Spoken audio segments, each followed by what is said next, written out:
Begin by heading on to the downloads page. Just go here, check out which variant of the operating system is best for you. Once you select, click download.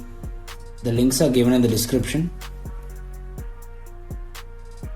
So meanwhile, while it's getting downloaded, we'll install UUI, which is Universal USB Installer.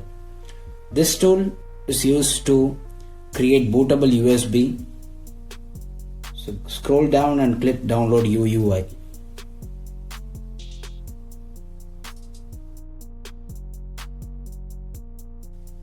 If you're interested in installing Kali Linux, check out my installation guide for Kali Linux alongside Windows. Links in the description. So once it is downloaded, run the exe file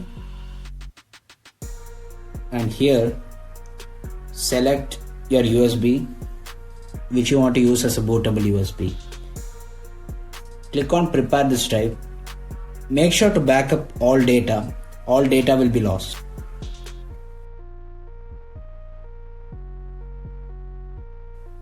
Now select Zorin OS from this drop down menu for the distribution. And now click on browse and choose the ISO file and click create. So it takes some time, so sit back, relax.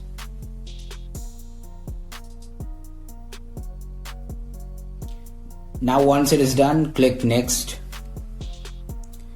So select no for this, click finish.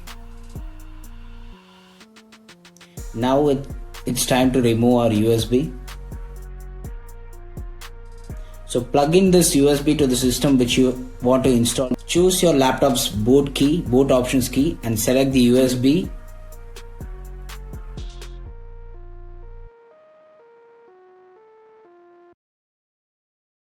Choose the operating system and select boot in normal mode.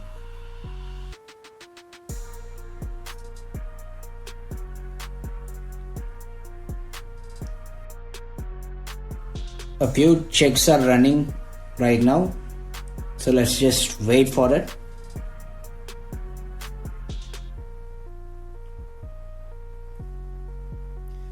So it says no errors found.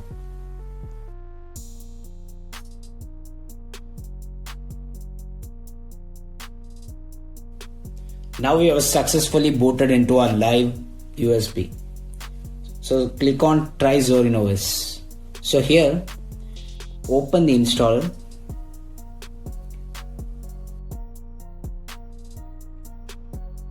Choose your language and click continue.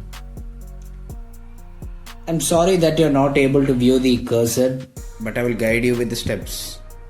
Choose your keyboard layout. Connect to Wi-Fi if you wish to. And these settings are up to you.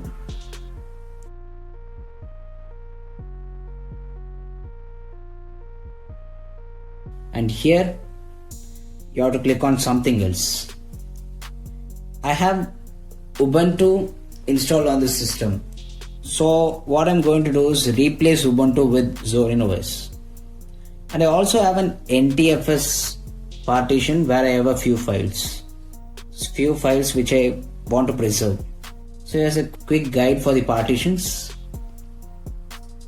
So the EFI and root partitions are the most important ones.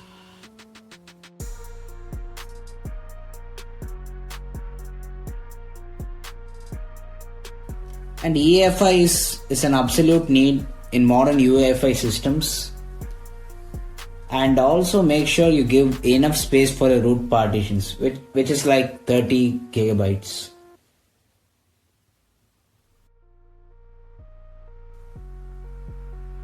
So you can see the partitions listed here with its type and size.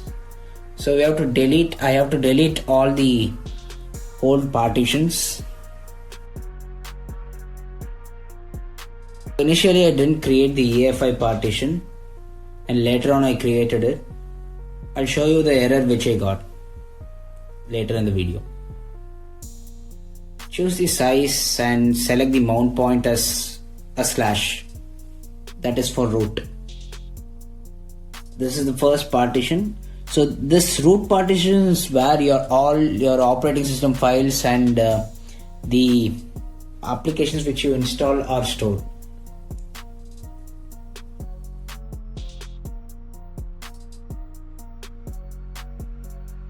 And the next partition which we are going to create is the swap partition. I'm going to leave it as 10 gigabytes.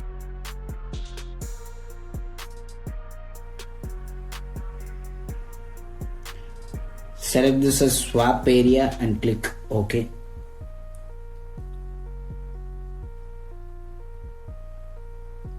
And the last partition we are going to create is our home folder. So the home folder is where you keep all of your files like videos, music, photos, and much more.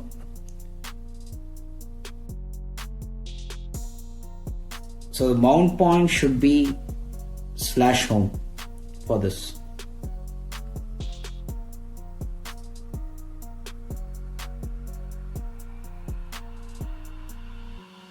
So if I click install now, I get this error saying there's no EFI system partition.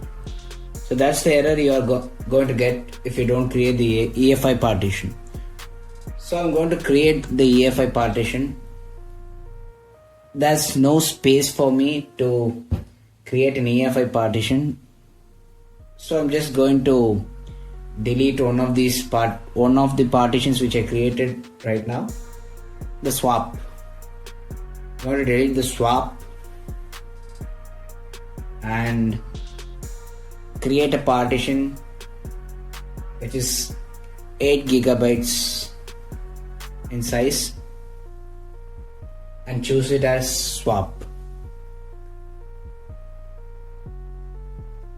And the remaining space I'm going to use it as the EFI system partition. So click install now.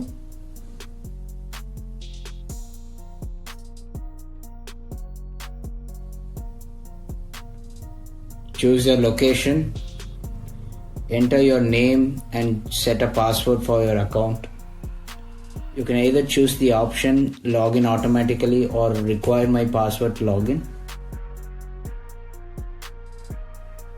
Now the installation has begun. So wait until it's done.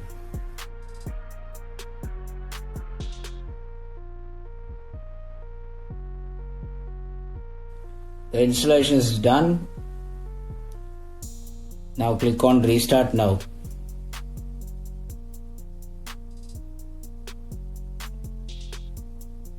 Remove the USB and press enter. Now the system reboots.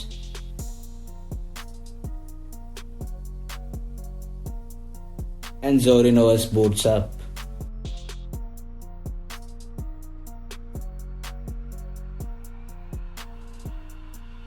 And now we see the desktop.